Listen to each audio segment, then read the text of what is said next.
चलेगी, दादागिरी नहीं चलेगी, अरे नहीं चलेगी, नहीं चलेगी, दादागिरी नहीं चलेगी। डॉक्टर बाबासाहेब आंबेडकरांचा जय, डॉक्टर बाबासाहेब आंबेडकरांचा जय, छत्रपती शिवाजी महाराजांचा जय, छत्रपती शिवाजी महाराजांचा नियम हटाओ, देश बचाओ, नियम हटाओ, देश बचाओ, नियम हटाओ, देश बचाओ।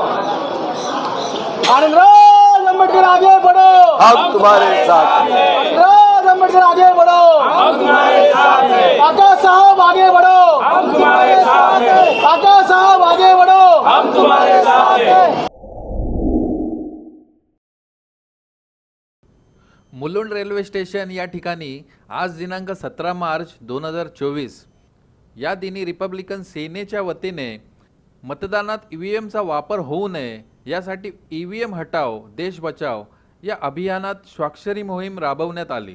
यावेळी रिपब्लिकन सेनेचे महाराष्ट्र अध्यक्ष समाजभूषण काकासाहेब खंबाळकर तसेच मुंबई सचिव शशिकांत निंबारे, महिला आघाडीच्या मुंबई महासचिव ॲडव्होकेट आरतीताई घोलप तसेच विक्रोळी तालुका अध्यक्ष रमेश मोहिते तसेच भांडूप तालुका अध्यक्ष दीपक जाधव व रिपब्लिकन सेनेचे वरिष्ठ कार्यकर्ते विजय धेटे हेही उपस्थित होते। तसेच या अभियानाचे मुख्य आयोजक ईशान्य मुंबई जिल्हा अध्यक्ष विजय माने, ईशान्य मुंबई जिल्हा उपाध्यक्ष निलेश चव्हाण, मुलुंड तालुका अध्यक्ष माननीय भीमराव देठे, मुलुंड तालुका सदस्य हिरामन ओवाळ व इतर कार्यकर्ते यांनी उपस्थिती दर्शवली। या अभियानाला प्रचंड असा प्रतिसाद मुलुंडकरही देताना दिसून आले। दिल्ली ते गल्लीमध्ये सध्या बहुचर्चित अशा ह्या विषयाबाबत रिपब्लिकन सेनेचे महाराष्ट्र अध्यक्ष समाजभूषण काकासाहेब खंबाळकर यांनी त्यांचे मत व्यक्त केले। ईशान्य मुंबई रिपब्लिकन सेना यांच्या माध्यमातून गेले एक महिनाभर ईव्हीएम हटाओ अशा पद्धतीची मोहीम सुरू केलेली आहे।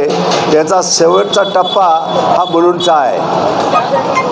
आज मुलुंड हा शेवटचा टप्पा जरी असला तर मुलुंडच्या पलीकडे ठाणा आहे आणि ठाण्यामधून निवडून जातात या देशाचे महाराष्ट्राचे मुख्यमंत्री नरिमन पॉईंटला 12 तारखेला रिमोटवर ठाण्यामध्ये असले डॉक्टर बाबासाहेब आंबेडकर नावाचं जे भवन निर्माण झालेलं आहे त्याचं उद्घाटन करतात, म्हणजे नरिमन पॉईंट ते ठाणा।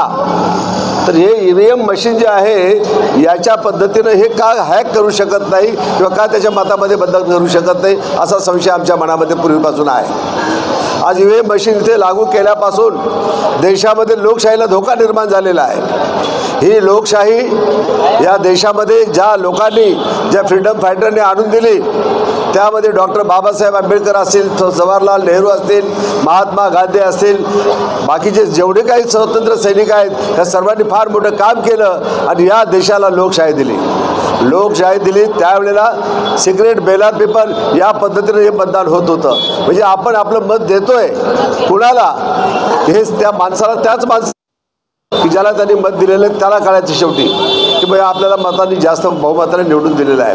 अशा पद्धतीने पूर्वीच्या निवडणुका होत होत्या, परंतु 2009 पासून तर 2014 पासून आणि आज आता हे 2024ला देखील या लोकांनी असं होऊ घातलेलं आहे की ईव्हीएम मशीनच्या पद्धतीने मतदान झालं म्हणजे या लोकांची दिशाभूल आपल्या करता येते, यांची फसवणूक आपल्या करता येते, मताची चोरी आपल्या करता येते आणि त्या पद्धतीने त्याने असा एक फंडा आयोजित केलेला आहे की महाराष्ट्रामध्ये आणि भारतामध्ये ज्या निवडणुका घेतलेल्या आहेत त्या टप्प्याटप्प्याने घेतलेल्या आहेत। एक दिवसापूर्वी एका दिवसात सगळ्या निवडणुका व्हायच्या, आता तसं होत नाही। आता या टप्प्याटप्प्याने निवडणुका होत असल्यामुळे या निवडणुका याच्यावर संशय निर्माण झालेला आहे, कारण ज्या ईव्हीएम मशीन घेऊन तुम्ही जाताय, घेऊन गेल्यानंतर त्याच असतात की दुसऱ्या बाकीच्या ज्या मशिनी तयार केलेल्या आहेत त्या मशिनी तुम्ही निर्माण करून त्या दुसऱ्या मशीन त्या ठिकाणी ठेवून आपलं बहुमत आपल्या सिद्ध करण्याचा प्रयत्न ते करतात। अशा पद्धतीनं ह्या पद्धतीची ईव्हीएम मशीनची ही त्यांची पद्धत आहे, या पद्धतीने लोकशाहीला धोका निर्माण झालेला आहे आणि म्हणून या देशातला प्रत्येक भारतीय नागरिक असं बोलू लागलेला आहे की ईव्हीएम हटाओ लोकशाही बचाओ, ईव्हीएम हटाओ देश बचाओ अशा स्लोगन देऊन आज अशा पद्धतीने सुरुवात झालेली आहे। डॉक्टर बाबासाहेब आंबेडकरांनी या देशाला संविधान दिलं. संविधान दिल्यानंतर काही मूलभूत अधिकार दिले होते. त्या मूलभूत अधिकाराचाच एक भाग म्हणून मतदानाचा अधिकार आहे. जे मतं आपण लोकांना देतो ते आपण देताना आपण संसद विवेकबुद्धीने मतदान करायचं असतं आणि मतदान केल्यानंतर जो माणूस निवडून येईल तो आपला प्रतिनिधी म्हणून त्या ठिकाणी तो जाऊन बसत असतो. म्हणजे सर्वसामान्य माणसाला मताचा अधिकार देताना संविधान सभेमध्ये जेव्हा चर्चा झाली किंवा हे मशीन जे आहे, हे मतदान जे आहे, हे संविधान जे आहे कोणाला अर्पण करायचं, तर त्यावेळेला डॉक्टर बाबासाहेब आंबेडकरांच्या समोर अनेक सूचना आल्या होत्या. देवांची नावं आली, बऱ्याचशा लोकांची नावं आली. ही सगळी नावं आल्यानंतर शेवटी बहुमताने असं ठरलं की हे संविधान जे आहे भारतीय नागरिकाला, भारतीय जनतेला अर्पण करायचं आणि ते अर्पण केलेलं आहे. आणि म्हणूनच काल राहुल गांधी संपूर्ण देशाचा दौरा करून मुंबईमध्ये आलेले आहेत. मुंबईमध्ये आल्यानंतर काल चैत्यभूमीवर त्यांनी जाऊन बाबासाहेबांच्या चैत्याला साक्षी ठेवून त्यांनी एक शपथ घेतली आणि शपथ घेतल्यानंतर भारतीय संविधानामध्ये जे प्रॉब्लेम असतात ते त्यांनी वाचून दाखवले आणि त्याच्यामध्ये त्यांनी दाखवून दिलं की बा आम्ही ह्या भारताचे स्वतंत्र नागरिक आहोत आणि ह्या देशामध्ये आम्हाला राहण्याचा अधिकार आहे. तशा देशातल्या कायदा आणि सुव्यवस्था पाळण्याचा देखील आम्हाला अधिकार आहे. या सर्व गोष्टीच्या वेळेवर त्यांनी अशा पद्धतीने अभिभाषण केलं आणि अभिभाषण केल्यानंतर संपूर्ण रकारीचे रकारे पेपरमध्ये इलेक्ट्रॉनिक मीडियावर सगळे भरून आलेले आहेत. आज देशामध्ये नरेंद्र मोदी नावाचा जो माणूस पंतप्रधान पदावर येऊन बसलेला आहे, चायवाला पंतप्रधान झाला असं सांगितलं जातं, पण त्यांनी कधी चहा पाजला हे कोणालाच माहीत नाही. त्या ठिकाणी ज्या ठिकाणी चहा विकत होता त्या ठिकाणी रेल्वे स्टेशनसुद्धा नव्हतं. म्हणजे अशा पद्धतीने बोगस गोष्टी सांगून लोकांची दिशाभूल करण्याचं काम हे भाजप सरकार करत आहे. आणि मला माहिती आहे मुलुंडमधला एक खासदार निवडून गेला, त्याला तिकीट दिलं नाही. त्यांनी का तिकीट दिलं नाही तर तो अकार्यक्षम आहे आणि अकार्यक्षम असल्यावर दुसऱ्याला देण्याचा त्यांनी प्रयत्न केलेला आहे. अशा पद्धतीने त्यांचे सर्वच्या सर्व लोक अकार्यक्षम असल्यामुळे मुंबईमधले सगळे जे उमेदवार त्यांचे आहेत लोकसभेचे हे बदलले जाणार आहे. अशा पद्धतीचं सिच्युएशन तयार झालेलं आहे. का बदलले जाणार आहेत तर देशातला कर्नाटकमधून निवडून येणारा एक खासदार मंत्रीसुद्धा तो राहिलेला आहे. त्यांनी सांगितलं जर तुम्ही 2024मध्ये जर आम्हाला निवडून दिलं, आम्ही सत्तेवर जर आलो तर निश्चितपणे या देशाचं आम्ही संविधान बदलून टाकणार आहोत. म्हणजे संविधान बदलण्याची प्रक्रिया तरी सुरू केलेली आहे. ही प्रक्रिया जर थांबवायची असेल तर या लोकांना पुन्हा एकदा सत्तेवर येऊन देता कामा नये. सत्तेवर जर ते जर आले तर या ठिकाणी जे जे जेलमध्ये जाऊन आलेले आहेत पण ते त्या जेलमध्ये जाऊन आलेत ते बाहेर आहेत, परंतु जे जेलमध्ये जाण्याची ज्यांना भीती होती ते सरकारमध्ये जाऊन बसलेले आहेत. पण त्यांचे सगळ्यांची नावं घ्यायची मला काही गरज नाही.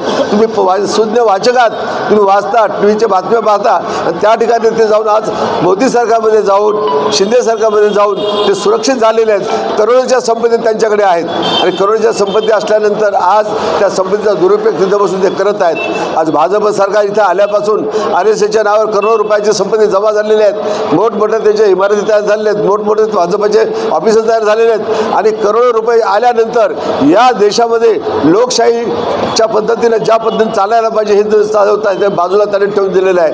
आज मुंबई महानगरपालिकेच्या निवडणुका घ्यायला पाहिजे होत्या पण आज बरेच दिवस होऊन गेले तरी निवडणुका घेतल्या जात नाही. त्यांनी प्रशासक बसवला आहे. म्हणजे त्यांच्या माणसाच्या हातात त्यांनी सत्ता देऊन एक कलमी सत्ता हातात त्यांनी घेऊन या सरकारला एक वेगळ्या दिशेने ते घेऊन जाण्याचा त्यांचा प्रयत्न चालू आहे.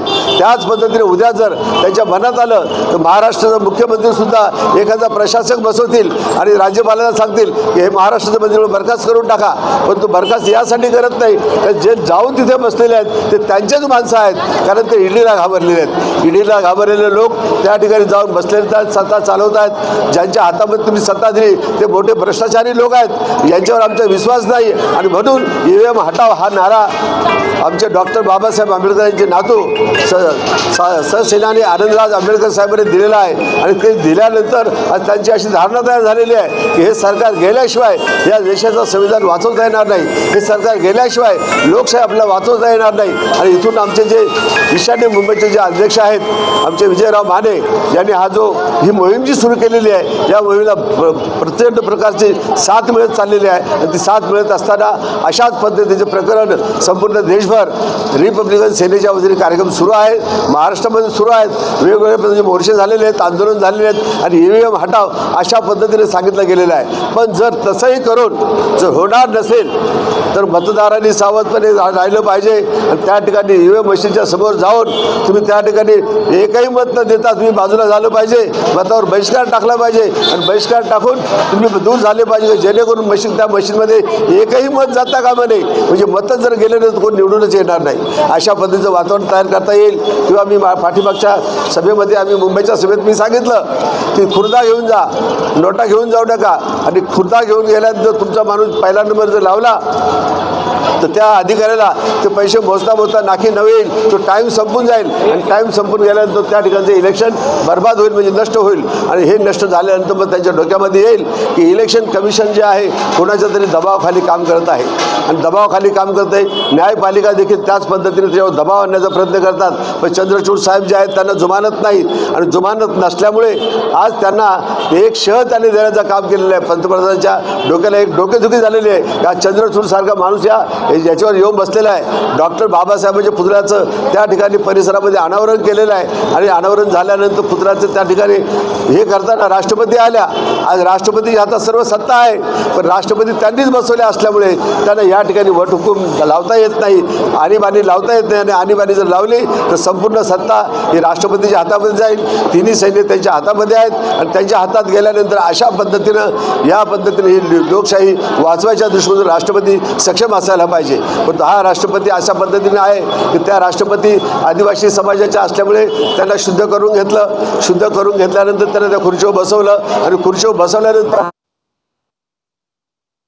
त्यांना टाळलं, त्यांना ते जाऊ दिलं नाही. ही कशाची लोकशाही आहे? ज्या पद्धतीनं ज्या दोन संसदा असतात, संसद असते, लोकसभा असते, राज्यसभा असते, त्या त्यांच्या अखत्यारीमध्ये येतात.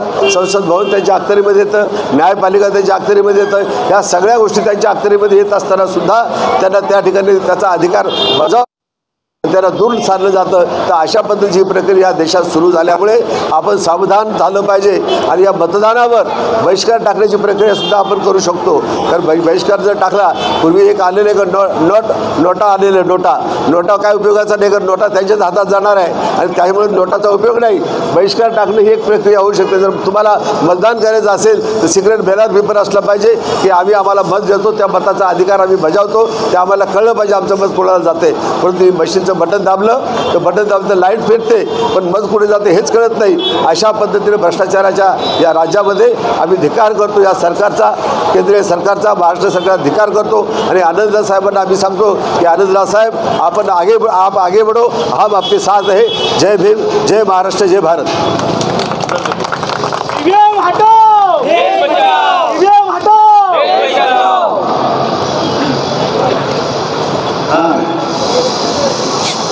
नहीं चलेगी, नहीं चलेगी, दादागिरी नहीं चलेगी. अरे नहीं चलेगी, नहीं चलेगी. दादागिरी नहीं चलेगी. डॉक्टर बाबासाहेब आंबेडकरांचा, डॉक्टर बाबासाहेब आंबेडकरांचा, छत्रपती शिवाजी महाराजांचा, छत्रपती शिवाजी महाराजांचा.